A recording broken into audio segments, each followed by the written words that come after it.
Imagina que alguien te dice, tú, yo, todos los seres humanos nacemos siendo malos. Pero no malos como un villano de película, sino moralmente ciegos, sin brújula moral, como animales guiados solo por instintos egoístas. Suena deprimente, ¿verdad? Pues esta idea cambió el curso de la historia china. Se convirtió en la base filosófica para construir una de las civilizaciones más duraderas del planeta y también para justificar una de las dictaduras más brutales de la antigüedad. Hoy vamos a conocer a Sun Tzu, el filósofo chino del siglo III a.C., que tenía las ideas más oscuras de la naturaleza humana y sin embargo creía fervientemente en nuestra capacidad de mejorarnos. Esta es su historia. Antes de hablar de Sun Tzu necesitas conocer el mundo en el que vivió, porque sin este contexto nada de lo que vamos a ver tiene sentido. Estamos en China en el año 313 a.C., pero no existe China como la conocemos. El territorio está dividido en 7 estados que se odian entre sí. Llevan más de 200 años en guerra constante. Es literalmente el periodo que los historiadores llaman de los estados combatientes. Imagina Europa durante las guerras mundiales, pero durante 2 siglos seguidos. Ciudades destruidas, familias separadas, hambrunas, violencia por todas partes. Es el caos absoluto. Y en medio de este desastre, los filósofos se hacen la pregunta más urgente que puedes imaginar. ¿Cómo paramos esto? ¿Cómo creamos orden cuando todo se está desmoronando? Esto no es filosofía abstracta en una torre de marfil, es filosofía de la supervivencia. Las ideas en estos contextos, las ideas que funcionan, salvan estados y las que no, te dejan conquistado o muerto. En este contexto aparecen cientos de pensadores con propuestas diferentes. A este modelo se le llama el periodo de las 100 escuelas de pensamiento. Entre todos estos filósofos, compitiendo por ofrecer soluciones, destaca uno por su brutal realismo. Su nombre es Sun Quan, pero la historia lo recordaría como Sun Tzu, que significa literalmente maestro Sun. Sun Tzu nace en el estado de Shao, en lo que hoy es el norte de China. Es el año 313 a.C., más o menos. Crece viendo guerra, pobreza, destrucción. No es un académico en un palacio protegido, conoce el caos de primera mano. Cuando es joven, viaja al estado de Qi, donde existe algo extraordinario, la Academia Xia. Piensa en esto como la primera universidad del mundo. El gobierno de Qi reunió en un solo lugar a los mejores pensadores de todas las escuelas filosóficas, confucianos, taoístas, legalistas, todos debatiendo ideas. Y aquí Sun Tzu se hace una reputación, pero no precisamente por ser amable. Las fuentes históricas cuentan que en los debates Sun Tzu se burlaba de otros filósofos, los llamaba soñadores. Para él, muchas de las teorías filosóficas de moda eran hermosas en el papel, pero inútiles en el mundo real, y él no tenía tiempo para ideas bonitas que no funcionaran. Sun Tzu eventualmente ocupa varios cargos de gobierno. Trabaja como ministro, como administrador. Esto es importante, porque esto demuestra que no es solo un teórico, sino que ve de cerca cómo funciona o no el gobierno real. Vive hasta aproximadamente los 70 años y muere después del año 238 a.C. Cuando muere deja escritos varios ensayos filosóficos que se compilan en un libro que se conocería como Sun Tzu, las enseñanzas del maestro Sun. Y en este libro, está una de las ideas más controvertidas de toda la filosofía china y probablemente de la historia. Para entender a Sun Tzu y antes de mencionarla, necesitamos conocer primero a su rival intelectual, un filósofo llamado Mencio, que había vivido unas décadas antes. Mencio era seguidor de Confucio, el filósofo más famoso de China, y Mencio defendía algo muy hermoso. Decía, los humanos somos buenos por naturaleza. Según Mencio, cuando naces ya traes dentro de ti las semillas de la bondad. Si ves a un niño a punto de caer a un pozo, sientes compasión automáticamente. No es algo que aprendiste, es instintivo. Mencio identificó 4 de estas emociones innatas. La compasión, la vergüenza cuando haces algo malo, respeto por los demás y sentido de lo correcto y lo incorrecto. Para Mencio, la educación moral es como cuidar un jardín. Las semillas ya están ahí, solo necesitas regarlas y dejar que crezcan naturalmente. El problema es que la sociedad nos corrompe y aplasta esas tendencias naturales, pero en el fondo, en nuestro corazón, somos buenos. Es una idea preciosa, ¿verdad? Optimista, esperanzadora. Sun Tzu lee esto y piensa, estás completamente equivocado. Y dice, la naturaleza es mala, pero espera, déjame explicarte qué significa esto, porque es más complejo de lo que parece. Sun Tzu no está diciendo que disfrutemos haciendo maldades, no está diciendo que seamos sádicos por naturaleza. Lo que está diciendo es que nacemos moralmente ciegos. Cuando naces, según él, no tienes ni idea de lo que está bien o lo que está mal. Solo tienes deseos. Quiero comer, quiero estar cómodo, quiero más de lo que tengo. Y si todo el mundo persigue deseos sin control, ¿qué pasa? Conflicto, caos y violencia. El argumento de Sun Tzu es brillante en su simplicidad. Él dice, mira a tu alrededor. ¿Ves todos esos rituales? ¿Todas esas reglas? ¿Todas esas leyes? ¿Por qué existen? Si los humanos fuéramos naturalmente buenos, no necesitaríamos nada de eso. Los sabios antiguos no habrían tenido que inventar historias morales complejas. No necesitaríamos escuelas para enseñar ética. Todo sería espontáneo. ¿Lo es? Pues no. Y como la realidad dice que si necesitamos todo eso, el hecho de que esas instituciones existan y deban ser impuestas demuestra desde su punto de vista que no actuamos de forma moralmente natural. Más aún, Sun Tzu observa algo inteligente. La gente desea ser buena. Deseamos vivir en una sociedad justa y ordenada. Y como normalmente deseamos lo que no tenemos, ese mismo deseo prueba que la bondad no es algo con lo que nacemos. Es algo que debemos construir. Pero aquí viene lo interesante. Sun Tzu no es un pesimista total. No está diciendo somos malos y no hay nada que hacer. No, no, no. Todo lo contrario. Sun Tzu cree firmemente que podemos volvernos buenos, pero no va a pasar solo. Según su punto de vista, esto requiere esfuerzo, trabajo, requiere lo que él llama wei, que se traduce como artificio o esfuerzo consciente. Déjame explicarte con un ejemplo moderno. Si yo te digo, aprende a tocar el piano, evidentemente no vas a despertarte mañana sabiendo tocar. Tienes que practicar. Tienes que repetir escalas una y otra vez, hasta que todos tus dedos desarrollen memoria muscular. Es antinatural al principio, frustrante, difícil, lo sé, pero con suficiente práctica eventualmente se vuelve una segunda naturaleza, es decir, algo que hacemos conscientemente, como si fuera lo más natural del mundo. Pues para Sun Tzu la moralidad funciona exactamente igual. No nacemos con ella. La construimos mediante práctica repetida, mediante hábitos y mediante disciplina. ¿Y cuál es el método? Los rituales. Pero cuando digo rituales, no pienses solo en ceremonias religiosas. Sun Tzu no habla de eso, sino que habla del Li, que incluye todos los códigos de conducta, las normas sociales, las etiquetas y las costumbres. Por ejemplo, inclinarte cuando saludas a alguien mayor que tú. Este gesto físico simple te está entrenando en el respeto. Las ceremonias funerarias que duran meses te enseñan a procesar el dolor de manera que no te destruya. O, por ejemplo, los banquetes formales con reglas estrictas sobre quién se sienta, donde te están entrenando a reconocer jerarquías sociales. Sun Tzu ve estos rituales como señales en un camino peligroso. Imagina que tienes que cruzar un río, pero no sabes dónde está el profundo. Los sabios antiguos ya cruzaron ese río, encontraron los lugares seguros y pusieron señales. Los rituales son esas señales. Si los sigues, llegas al otro lado sin ahogarte, pero por el contrario, si decides ignorarlos, porque tú crees saber más, probablemente termines hundido. Y junto a los rituales añade otro elemento fundamental, la música. Sí, la música. Para Sun Tzu, la música tiene una función social importantísima. ¿Por qué? Porque la música armoniza las emociones de un grupo. Cuando cantas con otros, cuando bailas en una ceremonia comunal, estás sincronizándote emocionalmente con ella. Estás aprendiendo a sentirte como parte de un colectivo, no solo como un individuo aislado. Por ende, ritual y música juntos son la tecnología que transforma animales egoístas en seres humanos morales. Ahora Sun Tzu dice algo que para su época fue casi herético.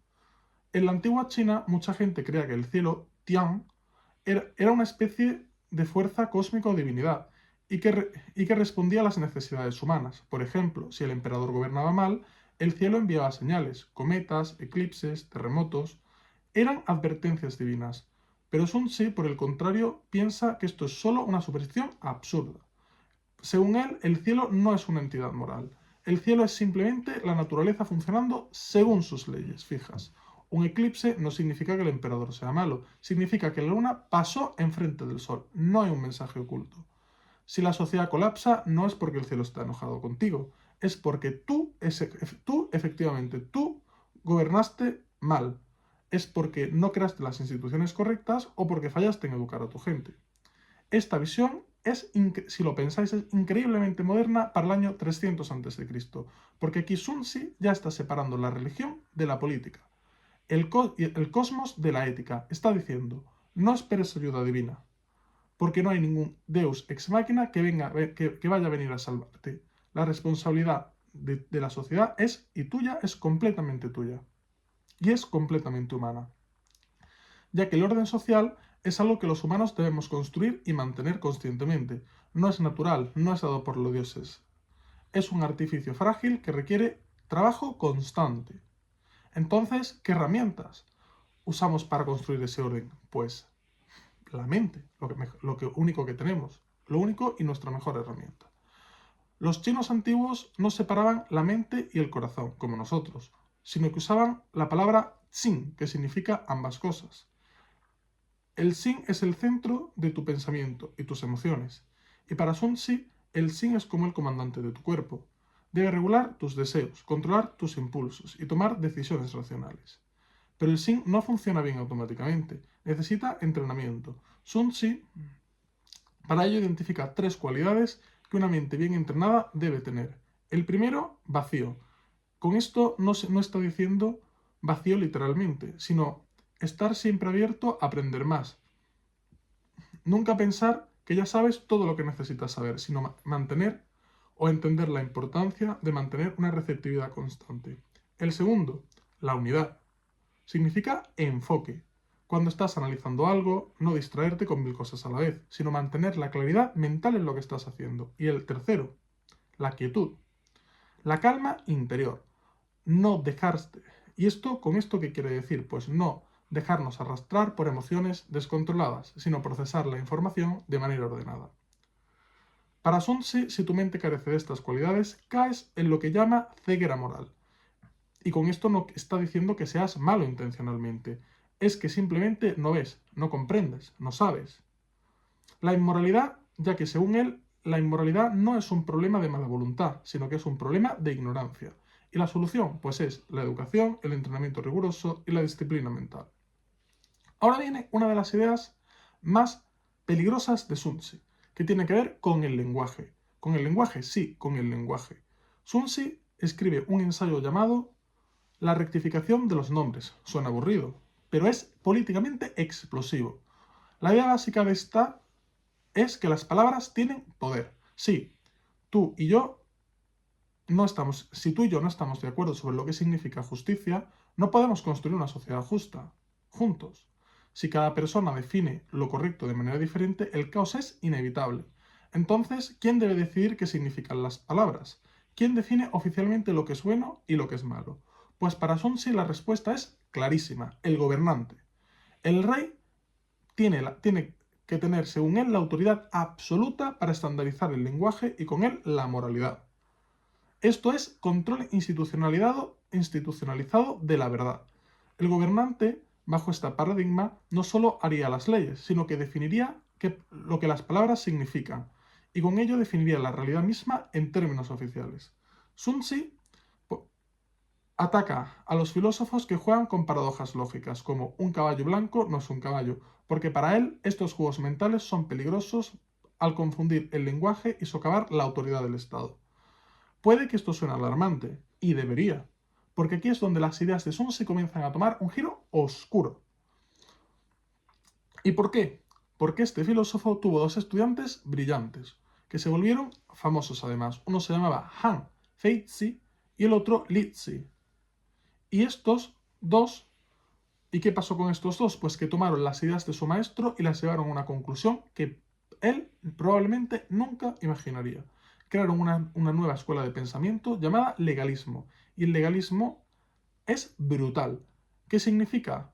Pues que su maestro tenía razón y que los humanos éramos egoístas y moralmente ciegos, y al necesitar control externo, pero ser los rituales demasiado lentos porque toman generaciones y no tenían tiempo, tenían que aprobar leyes duras y castigos severos y promover un control absoluto del gobierno, ya que si la gente hace lo correcto cuando solo teme al castigo, entonces habría que, que hacer que fuese lo más natural del mundo, es decir, darles algo de lo que temer.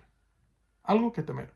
Li Si, el estudiante de Sun Tzu, se convierte en el primer ministro del estado de Qin, y bajo su dirección, Qin implementa el sistema legalista de manera despiadada. Castigos brutales por infracciones menores, control total sobre la vida de las personas, censura extrema, quema de libros filosóficos, incluyendo tratados confucianos. Y funciona. En el año 221 a.C., Qi conquista a todos los demás estados y unifica China por primera vez en la historia. El primer emperador, Qin Shi Huangdi, gobierna con puño de hierro, usando exactamente el sistema que los estudiantes de Sun Tzu crearon. Y aquí, como podéis ver, está la tragedia. Sun Tzu pasó toda su vida tratando de salvar el confucianismo, porque él quería hacer que la filosofía de Confucio fuera práctica, aplicable al mundo real y capaz de crear orden en el caos. Pero su realismo brutal sobre la naturaleza humana, su control, su énfasis en el control externo, su insistencia en que la autoridad central debe definir la moralidad, todo esto dio a sus estudiantes exactamente las herramientas conceptuales que necesitaban para crear una dictadura. Sun Tzu es el último gran pensador confuciano y también, sin quererlo, el padre intelectual del sistema que casi destruye completamente el confucianismo. Es una ironía devastadora. Después de que cayese la dinastía Qin, que solo duró 15 años porque era demasiado brutal, China buscó estabilidad. Y el confucianismo regresó como filosofía oficial del imperio, pero no el confucianismo de Sun Tzu, sino el de Mencio, el optimista, el que dice que somos buenos por naturaleza. ¿Por qué? Porque después de décadas de autoritarismo extremo, nadie quería escuchar una palabra que sonara como justificación para más control, sino que buscaban algo esperanzador. Y entonces Mencio se volvió canónico. Sus textos se estudiaban en todas las escuelas y Sun Tzu quedó en un segundo plano, al borde de la desaparición. Pero su influencia nunca decayó o nunca se dispersó por completo. ¿Y por qué? Porque sus ideas sobre la educación, sobre la necesidad de las instituciones fuertes, sobre el papel del ritual en forma de carácter, todo esto se permanecería infiltrado en el pensamiento chino y permanecería hasta el día de hoy. Filósofos y educadores, es más, filósofos y educadores modernos todavía estudian a Sun Tzu, ya que su modelo del que el carácter moral se forma mediante hábitos estructurados externamente resuena con la psicología moderna. Tiene ecos en pensadores occidentales como Aristóteles, por ejemplo, que también enfatizaba las virtudes como modelo hábitos adquiridos. Y su pregunta fundamental sigue sin respuesta definitiva. ¿Somos buenos por naturaleza o la bondad es algo que debemos construir conscientemente? Déjame resumir todo esto. Sun Tzu vivió en una época de caos absoluto y se enfrentó a ese caos con un realismo brutal. Dijo, no somos buenos por naturaleza, sino que nacemos moralmente ciegos y guiados solo por deseos egoístas. Si quieres bondad, tienes que construirla. Y no es que fuera pesimista, es que era pragmático. Crea profundamente en la capacidad humana de mejorarnos mediante la cultura, mediante la educación y el esfuerzo consciente. Pero esa mejora no era automática. Requería y requiere instituciones fuertes, rituales y disciplina. El problema es que su realismo era tan crudo que se prestaba fácilmente para justificar el autoritarismo.